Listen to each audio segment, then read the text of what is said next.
Afa khalaqnakum abatha, apakah kami ciptakan kamu sia-sia? Aku beri engkau nyawa, aku titipkan roh di dalam jasadmu, kuberikan kesempatan tinggal di dekat az-zikra, tapi kenapa kau menjadi ayam yang mati di lumbung padi? Perutnya mungkin kenyang, tenggorokannya mungkin tenang, matanya mungkin lapang, tidurnya lelap, tapi jiwa kosong hampa. Akibat apa? Akibat tidak diisi dengan zikir, tidak diisi dengan baca Quran, tidak diisi dengan muhasabah, tidak diisi dengan meneteskan air mata, tidak diisi dengan duduk bersama ulama, tidak diisi dengan sholat berjamaah, tidak diisi dengan kajian-kajian. Sesungguhnya setiap kita datang ke dunia ini sudah membawa benih. Tidak ada yang lahir ke dunia ini kosong hampa. Jadi kalau ada bapak-bapak yang diceramahi oleh orang motivator atau siapapun dia, mari isi anak kita dengan Islam, mari isi anak kita dengan iman. Tidak begitu guys. Kita lahir ke dunia ini bukan dalam keadaan kosong. Kita lahir sudah membawa iman. Mana dalilnya? A'udzubillahi minasyaitonir rajim. Wa idz akhadha rabbuka min bani Adam. Ingatlah ketika Allah mengambil persaksian dari seluruh anak cucu keturunan Adam. Wa asyhadahum. Allah mengambil persaksian. Asyhada yushhidu. Asyhadahum ala anfusihim. Ketika itu Allah bertanya, alastu bi rabbikum, bukankah aku ini Rabb kamu? Semua kita waktu itu menjawab, bala syahidna, ya engkau adalah Rabb kami ya Allah. Setelah kita diisi, barulah kita masuk ke dalam rahim ibu kita, barulah turun ke bumi, barulah datang kemari. Lalu kemudian setelah di sini lupa, antaqulu yaumal qiyamati inna kunna an hadza ghafilin. Kami lupa, kami tidak ingat. Orang yang tidak ingat ini diingatkan. Fadzakir, ingatkanlah. Inna fa'ati az-zikra. Fadzakir, berilah peringatan. Inna fa'ati az-zikra. Inna fa'ati az-zikra. Az-zikra bermanfaat untuk siapa? Liman yakhsha, bagi orang yang takut bahwa dia nanti akan bangkit dari tanah, bahwa dia akan hidup sekali lagi, bahwa roh dan jasadnya akan dipertemukan lagi. Apa mungkin kita ini akan hidup lagi Pak Ustadz? Ucapanmu sama seperti ucapan Asi bin Wa'il yang membawa tulang kering kerontang yang sudah putih, tak ada lagi warna. Lalu dia bertanya, hal yuhyi rabbuka hadzal 'idhama ba'da ma baliya wa ramma. Apakah bisa Tuhanmu menghidupkan tulang ini lagi ya Muhammad? Nabi sallallahu alaihi wasallam diam sampai Jibril datang membawakan jawaban. Qul yuhyiha allazi ansha'aha awwala marrah. Katakan ya Muhammad sallallahu alaihi wasallam kepada Asi bin Wa'il yang tak percaya bahwa tulang itu akan hidup sekali lagi. Yuhyiha allazi ansha'aha awwala marrah. Dia yang menciptakan tulang itu sebelum ada menjadi ada. Sekarang setelah ada dibuatnya menjadi tidak ada, akan dikembalikannya lagi menjadi ada. Sedangkan menciptakan yang tidak ada menjadi ada saja dia sanggup, apalagi yang pernah ada dibuatnya menjadi tidak ada, dikembalikannya lagi menjadi ada. Innama amruhu idza arada syai'an ayyaqula lahu kun. Azmuz zanab, ujung tulang ekor sebesar ibu jari, tulang belakang sampai ke bawah, yang lain hancur. Ketika digali makam kuburan, ada yang tulang-tulang hanya tinggal tulang paha saja, ada yang hanya tinggal gigi dan rambut saja, yang lain hancur. Tapi ada satu yang tidak hancur, kata Allah, sampaikan Nabi Muhammad SAW, ujung tulang ekor sebesar ibu jari. Maka dari itulah nanti yang akan ditunjuk, tumbuh sel-sel tulang, tumbuh kulit-kulit, tumbuh darah daging, bangkit menjadi manusia sempurna di hadapan Allah. Masuk surga itu roh dan jasad. Jannatin tajri min tahtihal anhar. air sungai dengan gemericiknya, masuk kaki ke dalam air sungai, itu adalah jasad. Kulit menyentuh air sungai terasa dinginnya, itu jasad. Zamharira adalah cahaya matahari yang tidak tembus ke bawah. Kenapa cahaya matahari tidak tembus? Karena ada ranting-ranting kayu yang saling terkait satu dengan lain, sehingga kalau duduk di bawah maka cahaya matahari tidak tembus ke bawah. Itu jasad. Maka yang masuk surga itu adalah roh dan jasad menurut Ahlus Sunnah wal Jamaah. Kalau masuk surga cuman roh, saya nggak mau. Mimpi masuk surga. Abdul Somad akan masuk surga beserta ruh dan jasad kembali sempurna. Makanya kata Nabi, la yadkhulul jannata ajuz, tak masuk surga orang tua. Menangis semua orang tua, sedih karena tak masuk surga. Nabi tersenyum, kata Nabi, bukan kamu tua tak masuk surga, kamu akan kembali muda usia belia, 30, 31, 32, 33. Karena masuk surga itu adalah orang-orang muda, anak-anak muda yang bisa menikmati dunia. Begitulah mereka masuk ke dalam surga. Apa makna ucapan Nabi itu? Ruh dan jasad masuk ke dalam surga Allah. Lagi-lagi kita sedang diajarkan keseimbangan, bahwa kita lahir membawa iman, tapi iman ini bisa mati. Benih letakkan di tanah pasir kering kerontang, tidak disiram, mati dia, kering. Bagaimana menghidupkannya? Dihidupkan dia dengan ilmu. Tidak ada majelis ilmu yang paling banyak untuk saat ini, majelis ilmu di Az-Zikra. Semua ustadz didatangkan kemari. Ustadz Tengku Zulkarnain, Abah Raud tidak usah disebut lagi, memang beliau guru dari almarhum, Masya Allah tabarakallah. Lalu kemudian para masyaikh, Ustadz Adi Hidayat, Buya Yahya, tak dapat disebutkan satu persatu, Kiai Haji Abdullah Gimnastiar, para alim ulama, alumni Al-Azhar Mesir, alumni dari Yaman, Tarif Hadramaut, Darul Mustafa, Rubat Tarif, berdatangan kemari semua. Majelis ilmu, majelis ilmu. Lagi-lagi ayam mati di lumbung padi. Apa sebenarnya yang terselit dari peribahasa itu? Iman mati karena tidak disirami dengan ilmu. Ilmu, ilmu, ilmu. Datang seorang jamaah menemui saya, Ustadz Somad, saya kena penyakit insomnia, nggak bisa tidur malam. Jam 2 malam mata saya masih berkedip-kedip. Bismika Allahumma ahya wa amut, nggak mempan. Sebabnya apa Pak? Sebabnya saya beli tanah. Setelah beli tanah, tanam kelapa sawit, dipupuk, dijaga, 3 tahun berbuah. Pas mau dipanen, sudah dipanen orang duluan. Ternyata tanahnya bermasalah, dibawa ke pengadilan, dia yang menang. Akhirnya sampai jam 2 malam gak bisa tidur. Apa yang terlintas dalam pikiran? Kenapa beli tanah, kenapa tanam sawit, kenapa beli tanah, kenapa tanam sawit, kenapa diambil orang, kenapa dulu gak ternak ikan aja, kenapa gak ternak puyuh. Berbulan-bulan gak bisa tidur. Akhirnya pergi ke psikiater. Pak psikiater, ya saya sudah 2 bulan gak tidur-tidur Pak psikiater. Akhirnya Pak psikiater buat resep. Ini obatnya, yang ini dimakan sebelum makan, yang ini dimakan setelah makan, yang ini 3 kali, yang ini 2 kali. Akhirnya memikirkan resep itu, makin gak bisa tidur. Dimakan, tertidur. Dosisnya habis, terbangun. Kenapa beli tanah, kenapa tanam? Setelah dimakan, muncul masalah baru. Terlalu banyak makan obat, terjadi kekacauan tubuh. Akhirnya kena buah pinggang, muncul masalah baru.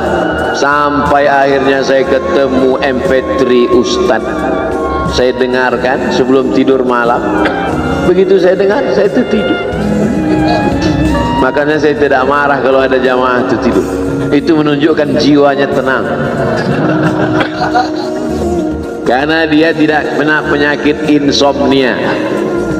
Orang Amerika, orang Eropa, mobilnya mewah, apartemennya cantik, rumahnya megah, duitnya banyak, dolarnya bejibun, gak bisa tidur karena masalah hidup dunia. Kita naik angkot kelewatan gang. Itu menunjukkan apa? Di mana letak ketenangan itu? Huwallazi anzala sakinata fi qulubil mu'minin. Dia yang menurunkan ketenangan ke dalam hati orang yang beriman.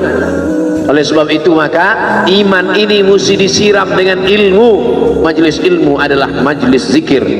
Majlis ilmu adalah majlis turunnya rahmat dan barakah. Majtama'a qaumun fi baitin min buyutillah. Sekelompok orang berkumpul di rumah Allah, yatsluna kitab Allah, membaca ayat-ayat Allah, wa yatadarasunahu fima bainahum, mengkaji isinya. Nazalat alaihimus sakinah, turun ketenangan. Wasyat bihimur rahmah, turun rahmat kasih sayang Allah. Hafat bihimul malaikah, dikelilingi oleh para malaikat. Wa dzakarahumullahu fi man indah, dibanggakan Allah Ta'ala dengan para malaikat. Tadi malam ketemu dengan murid dari Syekh Muhammad Yasin bin Isa Al-Fadani di Zawiyah Raudhah. Ketemu, cium tangan, barokah, zikir, sholawat, tenang jiwa. Lalu kemudian subuh ini ketemu dengan Abah Raud, ketemu dengan para penghafal Quran, ketemu dengan santri-santri, tenang jiwa. Tidak ada yang menenangkan jiwa ini selain daripada majlis zikir, majlis ilmu. Betapa meruginya ayam-ayam mati di lumbung padi. Benih tidak disiram, mati. Benih yang disiram dengan majlis ilmu tumbuh tapi tidak berbuah. Maka mesti disiram pakai pupuk buah. Datang konsultasi, ini kenapa tidak berbuah? Kenapa ini tidak berbuah? Karena ternyata dia mesti diamalkan. Sudah dapat ijazahnya, sudah talaqi, sudah halaqah, kenapa enggak berbuah? Belum diamalkan. Paksa-paksakan diri sebelum tidur malam, wudhu dulu, sholat witir. Paksa-paksakan diri bangun malam, tahajud. Paksa-paksakan diri siang, sholat qabliyah, sholat ba'diyah. Paksa-paksakan diri pagi, sholat duha. Paksa-paksakan diri, sholat subuh berjamaah. Barulah dia berbuah. Kalau dia tidak berbuah, dia hanya sekedar pokok kayu yang hanya membuat sampah saja. Tapi paling tidak tempat orang bernaung di bawah ketika panas, tapi manfaatnya tidak sesuai karena yang ditunggu itu buahnya. Masa pohon kayu rindang besar tidak berbuah sementara semangka yang kecil buahnya besar? Oleh sebab itu maka mesti berbuah. Benih disiram, berbatang, berputih, berbuah. Buahnya ranum, cantik dan indah. Begitu dibelah tak bisa dimakan. Kenapa? Ulat semua isinya. Oleh sebab itu mesti dijaga benihnya, disiram. Apa yang bisa menjaga ini? Diprotek dia. Kenapa apel tidak dimakan ulat? Bukan karena ulat tidak sanggup beli apel, tapi karena disemprot pestisida. Ulat tahu ini ada pestisidanya, maka dia tidak makan. Kita nggak tahu, dimakan. Ikan asin tidak dikerubungi lalat, tidak ada satupun lalat yang hinggap di ikan asin. Kenapa? Karena lalat tahu ikan asinnya pakai formalin. Manusia nggak tahu. Pintar mana manusia dari lalat? Jangan jawab. Akhirnya orang makan, menumpuklah pestisida dan formalin dalam darah. Apa namanya? CANCER, cancer. Karena dia tidak larut dalam tubuh. Yang lain-lain larut, makanan-makanan larut menjadi energi, menjadi sampah, dibuang menjadi kotoran. Sama seperti daun, kalau jatuh ke tanah larut menjadi pupuk. Tapi plastik tidak larut, maka plastik sampah bertebaran. Oleh sebab itu maka ini mesti dijaga. Apa yang bisa menjaga buah apel supaya tidak berulat? Jagalah dia dengan ikhlas. Kamu kenapa enggak ke masjid? Saya kalau ke masjid riak, maka saya enggak ke masjid biar ikhlas. tarkul amal li ajlin nas riya. Kata Imam Fudail bin Iyad, tarkul amal li ajlin nas riya, tidak jadi beramal karena takut dipuji orang, riya. Wal amal li ajlihim syirik, beramal karena ingin dipuji orang, syirik. Kenapa kamu nggak pakai sorban? Takut dipuji orang, riya. Pakai saja sorban anak, jangan takut dipuji orang. Pakai sorban, yakinkan diri. Baik, Ustaz kenapa nggak pakai sorban? Ada masanya nanti. Tarkul amal li ajlin nas riya, tapi beramal, tapi saya nggak tahan Pak Ustaz dipuji orang. Luruskan, karena pujian pasti akan selalu datang. La'atiyannahum min baini aydihim wa min khalfihim wa an aymanihim wa an syama'ilihim, datang dari depan, dari belakang, dari kanan, dari kiri, dari dalam. Alladzi yuwaswisu fi sudur, dari dalam, dari depan, dari belakang, dari kanan, dari kiri, dari dalam, dari dua aspek, minal jinnati wan nas, dari yang zahir, dari yang batin, berdatangan dia. La ughwiyannakum, aku akan goda anak cucu Adam. Sampai kapan?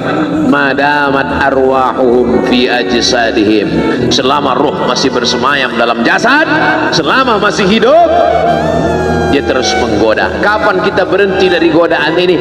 Nanti setelah terbaring, terbujur kaku, bahkan sampai mau sakaratul maut pun dia tetap menggoda. Itulah makanya orang berzikir tidak bisa digoda waktu sakaratul maut. Kenapa? Karena la ilaha illallah akan terngiang di telinganya. Subhanallah walhamdulillah wa la ilaha illallah wallahu akbar. Subhanallah walhamdulillah wa la ilaha illallah wallahu akbar. Kalau itu diucapkan sekali, 10 kali, 100 kali, 1000 kali, terngiang dia di telinga kita. Bahkan ketika kita mau tidur malam pun terngiang dia. Bahkan ketika kita mengigau di tengah malam pun itu yang terngiang. Maka saat mau sakaratul maut pun itu juga yang akan datang. Apa yang kau ucapkan, apa yang kau dengar, apa yang kau pikirkan, apa yang kau renungkan, itu yang akan datang waktu sakaratul maut. Seorang bapak sudah divonis dokter, panggil istrinya, panggil anaknya, bawa ini ke rumah, nunggu malaikat maut datang. Sudah nggak ada obat. Bapak sudah koma, nggak sadar-sadar di rumah sakit. Kalau tetap dipertahankan di ruang ICU, hanya ngabiskan uang saja. Dokter kasihan dengan keluarga, bawa ini pulang, karena kalau dibawa pulang pasti mati. Begitu mau dibawa pulang, matanya terbuka, sadar dia, sadar. Ketemu sama saya tanya, apa yang membuat bapak sadar? Waktu saya sedang koma itu datang Abdul Somad. Terus apa kata Abdul Somad itu? Nanya kapan tablik akbar. Akhirnya saya terbangun. Kapan tablik akbar? Saya terbangun, saya pulang ke rumah, saya kumpulkan panitia buat tablik akbar. Datang, saya heran, kok bisa saya yang datang waktu itu? Saya mencoba menganalisa, kenapa waktu dia koma itu saya datang. Saya tanya, Bapak kalau di rumah ada nonton YouTube? Ada. YouTube siapa? Abdul Somad. Dari rumah ke tempat kerja dengar MP3 radio, enggak radio Pak Ustaz, MP3 suara, iya suara siapa? Ceramah Abdul Somad. Baru saya connect, ternyata apa yang sering didengar, apa yang sering ditonton, apa yang sering dipikirkan, itulah yang akan datang ketika kita koma. Hati-hati yang suka sinetron Korea, hati-hati yang suka Bollywood, itu yang akan datang nanti waktu kau koma. Saudara yang dimuliakan, saya tidak nakut-nakuti, cerita aja. Tapi yang ketiga, subhanallah, bukan subhanallah, astaghfirullahalazim, astaghfirullahalazim, astaghfirullah astaghfirullahalazim, astaghfirullahalazim, astaghfirullahalazim,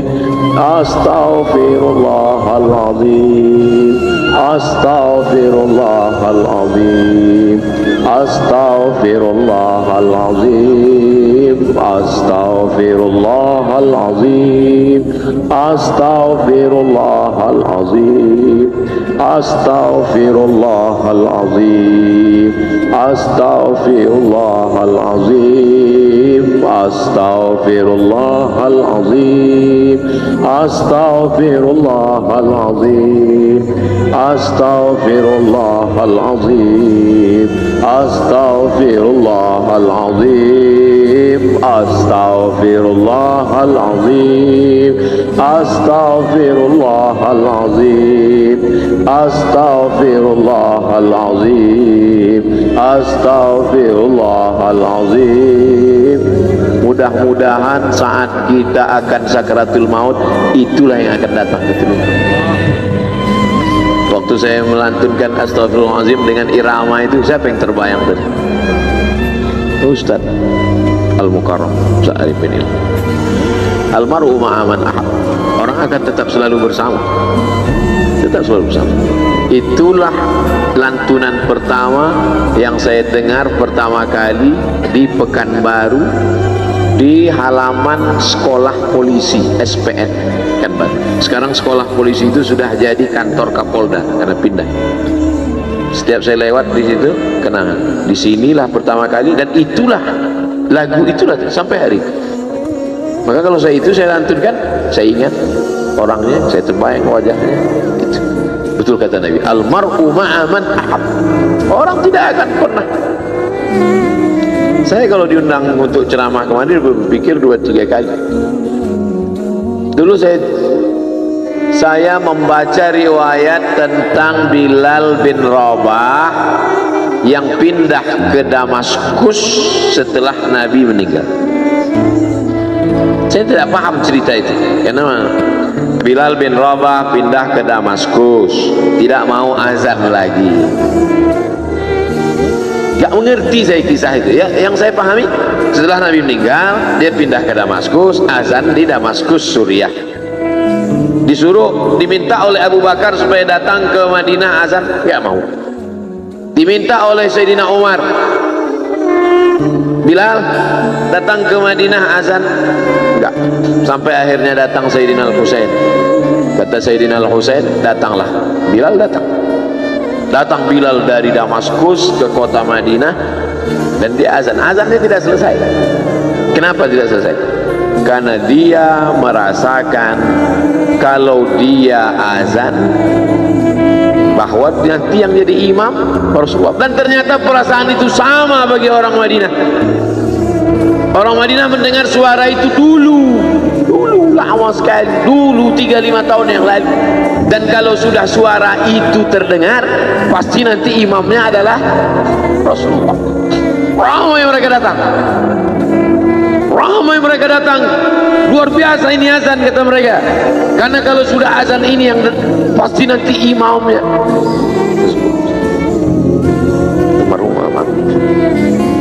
Al-Fatihah. Bismillahirrahmanirrahim. Maliki yaumiddin. Iyyaka na'budu wa iyyaka nasta'in. Ihdinas siratal mustaqim. Siratal ladzina an'amta 'alaihim ghairil maghdubi 'alaihim waladdallin. Amin. Allahumma ighfir lahu warhamhu wa'afihi wa'fu anhu wa akrim nuzulahu wa wasi' madkhalahu waghsilhu bil ma'i wal thalji wal barad wa naqqihi min al khataaya kama yunqqa ath-thawbul abyadu min ad-danas wa abdilhu daran khairan min darihi wa ahlan khairan min ahlihi wa qihi min fitnatil qabri wa 'adzabil nar. Allahumma la tahrimna ajrahu wa la taftinna ba'dahu waghfir lana wa lahu wa li ikhwanina alladhina sabaquna bil iman wa la taj'al fi qulubina ghillan للذين آمنوا ربنا إنك رؤوف رحيم. اللهم اجعل أهله وتلامذته وطلابه من الصابرين الذين إذا أصابتهم مصيبة قالوا إنا لله وإنا إليه راجعون. اللهم اللهم اجعل أبناءه وبناته من الصالحين والصالحات واحفظهم من كل سوء وشر. اللهم اجعل هذا المعهد الذكر معهدا عظيما مباركا تخرج منه الطلاب والطالبات من المجاهدين والمجاهدات في سبيلك بأموالهم وأنفسهم. اللهم احفظهم من الظلمات، اللهم أخرجهم من الظلمات إلى النور. اللهم وفقنا لمن تحبه وترضاه. اللهم اجعل أبناءنا وبناتنا من حفاظ القرآن والحافظات. اللهم اجعل قبره روضة من رياض الجنان، لا تجعل قبره حفرة من حفر النيران. وصلى الله على سيدنا ومولانا شفيعنا وذخرنا محمد وعلى آله وصحبه وسلم والحمد لله رب العالمين. Kalau sayang dengan almarhum, hidupkan majlisnya, ramaikan, bangkitkan semangat, tunjukkan kepada Allah Subhanahu wa taala bahwa kita cinta. Sab'atun yudhilluhumullah, 7 orang yang dapat naungan yauma la illa dhilluh, hari itu tak ada naungan kecuali naungan Allah. Rajulani, 2 orang tahabba fillah, berkasih sayang karena Allah, ijtama'a alaih, bersama karena Allah, wa tafarraqa alaih. Saya berharap saya dengan almarhum, saya dengan Abah Raud, saya dengan para sahabat termasuk yang mendapatkan naungan ini. Saya dengan almarhum tak ada hubungan kepentingan, kami tak ada hubungan politik, kami tak ada hubungan ekonomi. Kami murni karena la ilaha illallah Muhammad Rasulullah. Alaiha nahya, dengan itu kami hidup. Wa alaiha namutu, dengan itu kami mati. Wa biha nub'atsu insyaallah, dengan itu juga nanti kita akan dibangkitkan. Sayang dengan Nabi, hidupkan masjid-masjid. Sayang dengan ulama, hidupkan majlis-majlis. Jaga peninggalan-peninggalannya, lanjutkan perjuangannya. Itu bukti sayang. Sayang bukan di tepi bibir, sayang bukan basa-basi. Oleh sebab itu kita akan dituntut di hadapan Allah tentang nikmat besar ini. Mudah-mudahan kita lulus ujian dunia, ujian akhirat. Amin ya rabbal alamin.